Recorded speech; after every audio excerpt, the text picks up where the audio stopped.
Assalamualaikum warahmatullahi wabarakatuh. Penasaran sama Bang Bagas Indra tuh yang kemarin saya bikinin konten, saya jawab komentarnya di Wonder Woman, komentar di Wonder Woman yang tentang kalau orang nanya nggak dijawab, dibilang. Nah ini sekarang, saya iseng-iseng saya cari video-video konten-konten sebelumnya, nanya apaan sih gitu, saya mau tahu nanya apaan sih. Nah ternyata Bang Bagas Indra nanyanya begini, Bang saya mau tanya, saya memelihara 5.000 lele. Oke catet, melihara 5.000 lele, tapi sekitar 500 lele yang sampai nih, yang lain udah pada panen. Tadi dulu gimana sih mahaminnya, tapi ada sekitar 500 lele yang sampai, yang lain udah pada panen. Artinya nih 500 yang belum panen, yang lainnya ada panen atau gimana nih? Sudah 3 bulan lebih, masih di ukuran LBG atau 1 kilo isi 20. Terus solusinya gimana Bang?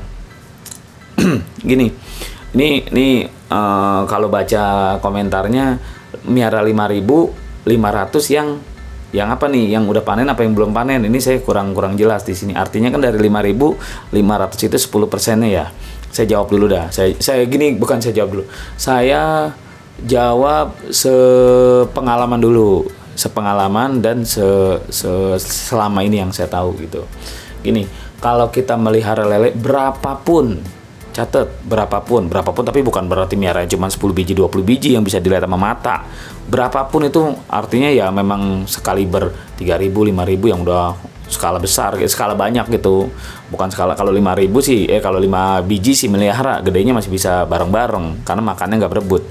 Gini Bang Bagas Indra, pertama kita pahamin dulu yang namanya panen lele. Dari tahun atu nggak ada yang panen serentak yang langsung miara 5.000 nya kita panen. Bohong, catet, bohong. Kalau ada yang bilang miara lele 5.000 2 bulan panennya iya panen semana, panen awal apa panen serentak apa panen sebagian. Nah tuh, jadi jangan tertipu tagline atau judul panen segini, lele segini waktu panen, tuh hati-hati.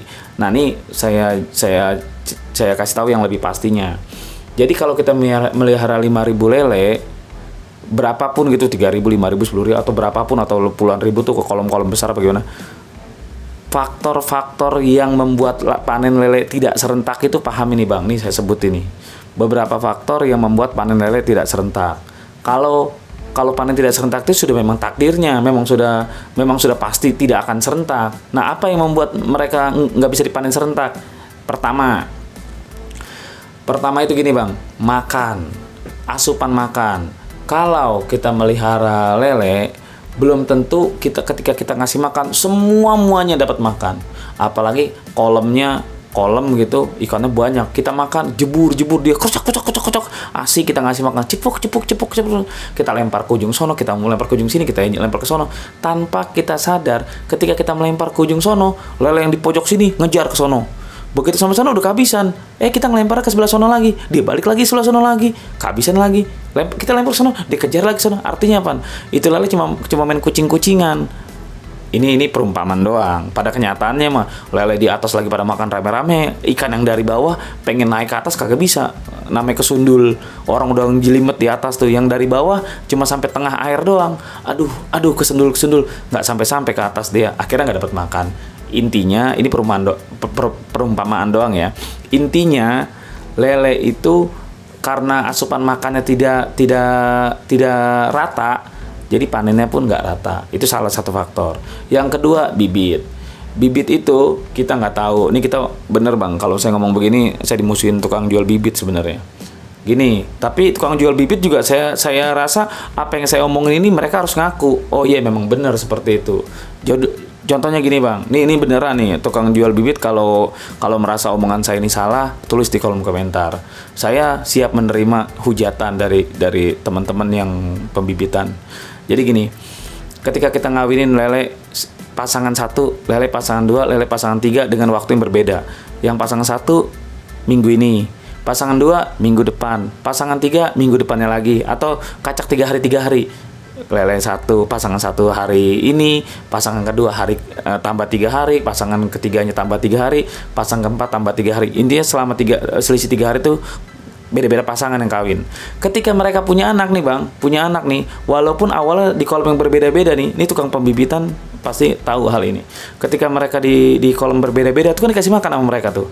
Begitu sampai ke ukuran tertentu nih, di 34, di 56, entah di kebiasaan mereka mau sortir di berapa itu, masing-masing orang punya keahlian. Ada yang dari ukuran 12 sudah disortir, ada yang 34 sudah disortir. Nah, ketika mereka sortir pertama tuh, dari sekian banyak kolom yang waktu kawinnya berbeda-beda, usianya berbeda-beda, anggap ada selisih yang paling frontal.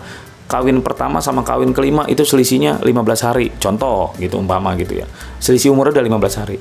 Nah, begitu dia sortir di kolom tersebut, yang gede-gedenya itu, wah dapat nih ukuran 45 nih, ada 45-nya sedikit, pindah ke kolom 1. Dari pasangan kedua yang 45, pindah ke kolom 1. Dari kolom pasangan sekian pindah-pindahin. Akhirnya dapatlah satu kolom ukuran 45. Nah, ini artinya ini kan yang bongsor-bongsor semua. Sadar nggak? Ini yang bongsor-bongsor. Nah, karena ini kan proses pensortiran, berarti kan lele itu dikelompokkan menjadi satu ukuran yang sama dalam satu tempat yang sama. 45-nya udah di satu tempat yang sama. Bagi yang lelenya umur di hari ke-15 itu rada biasa aja. Tapi yang selisih, maksudnya gini, lele yang ukuran 45 dari pasangan pertama itu biasa saja untuk mencapai ukuran segitu. Tapi yang lele dari pasangan kelima menjadi ukuran 45 ini kan luar biasa cepat. Wih, cepat ini. Nah, mereka satu kelompok. Nah, kelompok ini kan kelompok terbesar. Berarti punya juga dong kelompok terkecil. Nah, yang kelompok terkecilnya itu kalau ada lele dari yang kawinin nomor 1, pasangan nomor 1. Nah, kita sebut ini lele bantet. Lele yang kecil-kecil ngumpul di satu kolom lain yang sesama ukuran kecil-kecil. Ini lele bantet. Lele di yang 45 juga kita jangan bangga. Wah, ini lele gede-gede nih. Jangan bangga. Itu yang dari pasangan pertama itu lele bantet. Karena apa? Dia kesusul sama pasangan nomor 5 yang kawinnya 15 hari kemudian. Yang namanya pembibitan nih, biar orang biasa ngawinin mijahin, itu memang udah secara otomatis melakukan hal seperti itu. Begitu yang udah 45 dikasih makan nih sebulan 3 minggu menjadi ukuran 78, ada yang beli. Bang, dari lele 78, oh ada nih, tuh dijual deh tuh. Nah, kita beli lagi karena itu yang kita beli tanpa kita tahu, dilihat mata, wih ukurannya sama semua nih, serentak 78, tapi kita nggak pernah tahu ini lele dari pasangan yang mana. Akhirnya apa? Akhirnya begitu kita pelihara, ya gitu, memang udah dasarnya dia pertumbuhannya sedang, lambat. Emang dasar di pertumbuhan cepet ya cepet. Akhirnya apa? Panen menjadi nggak rata. Itu faktor kedua. Hal-hal seperti ini silahkan dipikirkan sendiri lah. Ini saya menyampaikan dari pengalaman, karena saya sendiri pun jual bibit itu nggak munafik, nggak mau sok suci. Saya pun seperti itu. Saya sortir yang mana gede-gede saya pinggirin, yang sedang-sedang saya pinggirin, yang kecil-kecil saya pinggirin. Itu memang sudah rutinitas pembibit. Saya nggak sok suci. Saya juga seperti itu dulunya. Sekarang juga anak-anak buah saya memang seperti itu. Orang-orang yang ikut pelatihan juga saya bilang seperti itu, karena memang udah nggak mungkin pasangan nomor 1 kita pisahin 45 lah, cuma sedikit. Pasangan nomor 15 kita pisahin 45-nya lah, cuma sedikit. Akhirnya kita kelompokin kan satu kolom. Nah, faktor ketiga ini lebih condong dari indukannya. Nah, ini yang selalu jadi perdebatan, walaupun bagi sebagian orang, enggak, biasa aja bang. Indukannya itu ada yang indukannya sertifikat, ada yang indukannya dari sangkuriang, ada indukannya yang lain-lain. Kadang-kadang tuh gimana cara ngomongnya, kalau begini saya ntar terlalu ngejelek, jangan dibahas terlalu ini. Kalau sudah membahas ini mutiara, ini sangkuriang, ini dumbo, saya banyak masalah saya kalau bahas begini. Kalau orang-orang Bogor tuh orang-orang Bogor, Empang Bogor, Cogrek mana tetap lebih percaya sama dumbo. Dia nggak percaya sangkuriang, jarang yang pakai sangkuriang, tetap percaya dumbo. Kalau omongan saya salah, silakan datang ke Cogrek kemana, bang ini lelenya apa nih, sangkuriang apa dumbo? Tetap dumbo. Jujur-jujurnya teman-teman saya, kawan-kawan saya, sampai saya yang sudah lama bergelut di sana masih banyak yang pakai dumbo, nggak mau pakai sangkuriang. Nah, artinya saya nggak mau bahas lebih dalam, karena kalau lebih dalam saya nyebutin sangkuriang, nyebutin mutiara. Tapi kadang kala lele yang nemu, maaf nih, indukan yang nemu di comberan belakang, yang nemu di kali, yang memang dia pelihara lele kadang-kadang bongsor gede dijadiin indukan sama dia. Itu kan ada inces, kawin sesama saudara. Ada yang memang indukannya nggak bagus, asal dikawinin aja. Nah itu jadi faktor panen nggak rata itu ya karena indukannya juga nggak jelas, gitu aja. Saya nggak nyebut apa-apanya dah. Memang susah juga sih kalau di YouTube, kadang-kadang saya dapat demo mulu. Apalagi yang WA ke saya itu kadang-kadang caci maki. Jangan terlalu dulu, apalagi waktu saya buka-bukaan soal tengkulak, ampun saya di WA tuh hampir, aduh, terlalu nggak ya gitu aja. Bang Bagas Indra, 3 faktor itu aja kayaknya cukup deh kalau bahas ke masalah pakannya, apanya tadi nggak rata pakan.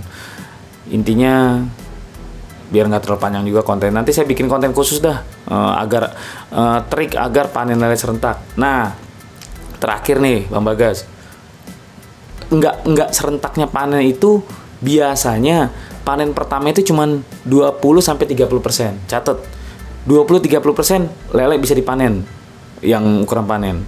Nah seminggu berikutnya itu udah mulai tinggi, 50, jadi 50% panen. Jadi udah 70 kan, 70-80 kan. Nah 20% sisanya itu di minggu ketiga, biasanya seperti itu. Kalaupun ada yang kacak-kacak, ya 2% lah, itu yang memang bantet banget. Nanti saya bikin konten khususnya trik agar kita bisa panen serentak. Semoga jawaban saya memuaskan Bang Bagas Indra. Mohon maaf kalau saya responnya lambat. Ya gitu aja. Berbagi nggak pernah rugi kalau nggak pernah berbagi.